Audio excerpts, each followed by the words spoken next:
ప్రతి మనిషి జీవితంలో మనల్ని ఇష్టపడిన వారు, మనం ఇష్టపడేవారు ఉంటారు.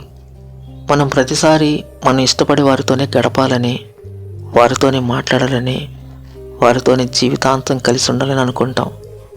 వారు తిట్టినా సరే వారిని మాత్రం వదిలి ఉండలేం.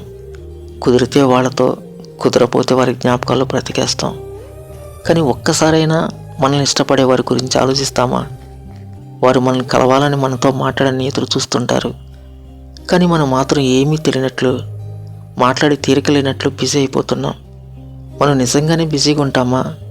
లేక బిజీగా ఉన్నట్లు నటిస్తామా? లేకపోతే వారు మనల్ని విడిచి ఉండలేరన్న ధీమానా?